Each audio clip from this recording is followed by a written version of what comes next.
Fala galera do canal, no vídeo de hoje nós vamos falar qual que é o primeiro passo que você deve dar antes de fazer qualquer indicador. Então se você está pensando em criar algum indicador, algum dashboard, fique ligado nesse vídeo e assista ele até o final, porque no final a gente vai ter um material passo a passo para você poder utilizar e se você comentar aqui embaixo eu vou disponibilizar ele para download, tá? Então vamos para o vídeo.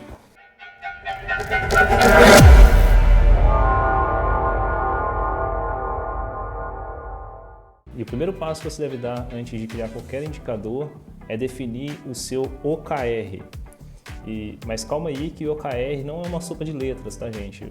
Eu sei que muitas pessoas às vezes veem várias letras que eu trago aqui no canal e eu ouvi isso também de várias pessoas e acaba pensando que isso é tudo não passa de uma sopa de letras, né? Mas não é verdade, tem palavras aí que tem algumas palavras, alguns acrônimos aí que é muito importante a gente aprender, guardar e ter sempre ele à mão aí para quando a gente for precisar, a gente saber o que é e quando utilizar. Então o OKR, podemos dizer assim, eu até faço uma brincadeira, que ele é primo do KPI. Então eles são frameworks assim que andam junto, né? O OKR é um framework e anda junto com o KPI. Então se você pensa em fazer um KPI, você precisa do OKR. E no vídeo anterior, nós falamos da ferramenta Dailus, né? O Dailus, ele é uma metodologia para você criar indicadores, né?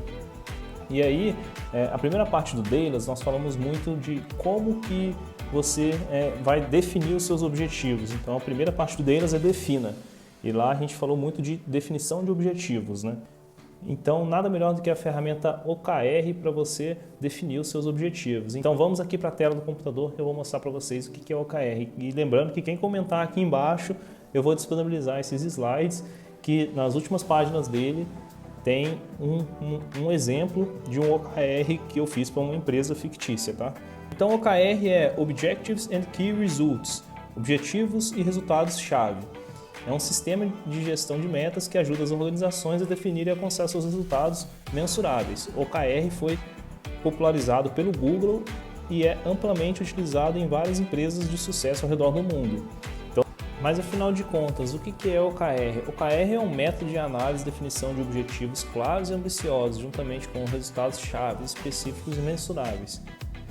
Então, o OKR, ele como eu disse, né, ele é utilizado para você definir os objetivos chaves da sua empresa. Então, se você quer definir um KPI para sua empresa, você precisa saber qual que é o objetivo da empresa no qual você está.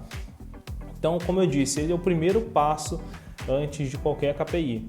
Então, não adianta sair fazendo diversos KPIs, diversos indicadores pendurados pela parede, que isso não vai resolver o seu problema se você não tiver um objetivo claro.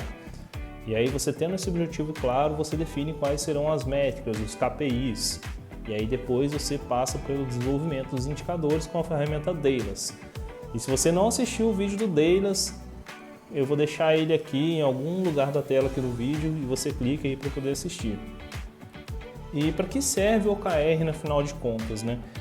O OKR serve para fornecer clareza, alinhar o foco na definição das metas da empresa, e ajuda a orientar o esforço coletivo da equipe na organização, garantindo que todos estejam trabalhando na mesma direção e contribuindo para os resultados desejados.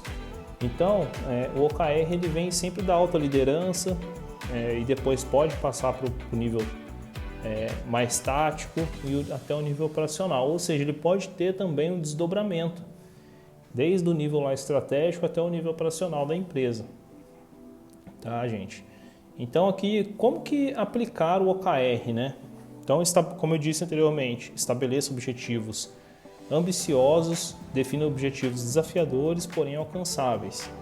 No segundo passo, defina os resultados chaves, identifique as métricas específicas e mensuráveis que indiquem o progresso. Os resultados chaves devem ser objetivos e acionáveis e verificáveis. Terceiro, comunique e alinhe. Compartilhe os objetivos e os resultados-chave com a sua equipe e organização. Certifique-se de que todos entendam e que estejam alinhados com as metas estabelecidas.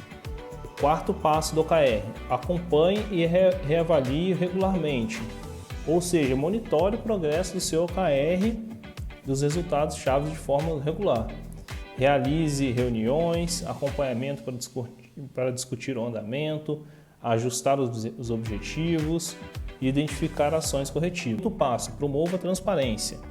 Tornar os OKRs visíveis para toda a equipe ou toda a organização. Isso promove responsabilidade e a colaboração e a troca de informações. Então é muito importante que tenha transparência, que todos conheçam, como eu disse, desde o nível estratégico até o nível operacional. E aí, em alguns casos, ele pode ter um desdobramento também. Antônio, o que é desdobramento? Desdobramento é quando você tem uma meta ampla e você desdobra ela em algumas metas menores, né? Sexto e último passo, utilize os resultados-chave e as lições aprendidas para aprimorar os futuros ciclos do OKR. Aprenda com sucesso e fracasso, adapte-se a mudanças e busque melhoria contínua. Agora eu vou mostrar aqui para vocês o modelo aqui de OKR que eu fiz para uma empresa fictícia, tá? Então eu vou disponibilizar esse modelo aqui para quem comentar aqui embaixo no vídeo. Então eu coloquei aqui um objetivo para essa empresa fictícia, né? O objetivo dela é melhorar a satisfação do cliente no serviço de atendimento ao cliente.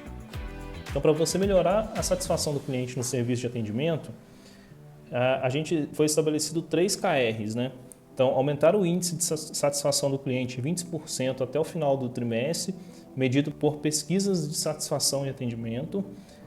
Ou seja, então, como eu comentei, você tem um objetivo macro aqui e esse objetivo você precisa fracionar ele numa meta. E aí, essa meta aqui, ela já possui um indicador por si só. Então, se você tem um objetivo aqui de melhorar a satisfação do cliente, aumentar o índice de satisfação de atendimento do cliente em 20%, isso já é uma métrica. Ou seja, que a gente já tem um indicador. Qual que poderia ser esse indicador aqui? Esse indicador aqui, de repente, pode ser um indicador de Net Promoter Score, que é o NPS, né? Então, se você, não sei se vocês já viram, quando a gente vai na farmácia, por exemplo, tem um totemzinho para a gente votar lá, né? Então, aquele lá é um indicador de NPS, que é o Net Promoter Score. Então, se a gente melhorar aqui em 20% esse indicador, a gente já identificou que a gente está melhorando a satisfação do cliente. Segundo KR, reduzir o tempo médio de resposta a solicitações de suporte para menos de 24 horas até o final do semestre. Até o final do trimestre. Então, aqui a gente tem que reduzir o tempo de resposta, né? E isso, a gente reduzindo o tempo de resposta, a gente vai também estar melhorando a satisfação do cliente. Então esse daqui poderia ser um outro KPI, né? Um outro indicador que seria um indicador que mede o tempo de resposta do cliente, o tempo médio de resposta às solicitações de suporte. Então isso também poderia ser um KPI. O terceiro KPI aqui, né? O terceiro KR, né? Implementar um novo sistema de gerenciamento de tickets de suporte até o final do trimestre, que melhora a eficiência e a organização das solicitações de suporte. Implementar um novo sistema de gerenciamento de tickets. Então, aqui esse terceiro KR ele está sugerindo uma mudança, né? Implementar um sistema de gerenciamento de tickets de suporte até o final do trimestre. E aí você tendo um sistema de gerenciamento de tickets aqui, a empresa vai poder ter uma visão global de todos os tickets, gerenciar o tempo daqueles tickets, o backlog, ou um acordo de nível de serviço para atendimento daquele ticket. Ou seja, se ela quer que o ticket tenha um tempo médio de resposta de 24 horas, ela poderia colocar, por exemplo, um SLA de menos ali, né? Talvez 20 horas, enfim, tem que estudar qual que é o tempo desafiador ali para eles, com dados e fatos, né? Mas ela poderia colocar um SLA, né, que é um acordo de nível de serviço, para cada atendimento de ticket com menos de 24 horas. E aí ela, tendo esse sistema de monitoramento, ela conseguia fazer esse sistema de gerenciamento, né, ela conseguiria fazer todo esse monitoramento. Então eu trouxe mais um exemplo aqui, gente, para essa empresa fictícia. Lembrando que quem quiser que eu disponibilize esse material, comenta aqui embaixo no vídeo que eu vou estar mandando link, enfim, vou dar um jeito aí de compartilhar com vocês, tá? Então, aumentar a presença da marca nas redes sociais. Então, o primeiro KR é aumentar o número de seguidores nas principais plataformas de mídia social em 30% até o final do semestre. Então, esse também é o indicador. Qual que é o indicador, gente? Número de seguidores nas principais plataformas. Então, é medir isso e colocar a meta lá de 30%, a linha da meta lá. Então, esse também é um indicador simples, mas aqui a gente já tem claramente qual que é o indicador que essa empresa precisa, né? KR2, aumentar o engajamento de postagens em redes sociais, alavancando uma média de 500 curtidas, 100 comentários por publicação até o final do semestre. Então aqui é um outro indicador de redes sociais, né, que ele está solicitando aqui. Ele precisa aumentar o engajamento de postagem nas redes sociais, alcançando uma média de 500 curtidas e 100 comentários por publicação até o final do semestre. Então esse daqui também seria um outro indicador que iria medir o engajamento das postagens, e aí a gente acompanhar quantas curtidas teve, quantos comentários, enfim. Terceiro KR, lançar uma campanha de marketing de influenciadores em parceria com 3 influenciadores relevantes do setor até o final do trimestre. Então, esse daqui ele está dizendo que ele precisa lançar uma campanha. A campanha por si só não seria os indicadores, mas aqui a gente pode ver que o KR, né, ele pode ser um pouco mais abrangente também. Então, aqui dentro da campanha a gente pode ter alguns indicadores para controlar. Ou, por exemplo, a gente ter apenas um calendário aqui apenas um calendário aqui de campanhas de marketing com influenciadores já serviria nesse caso também.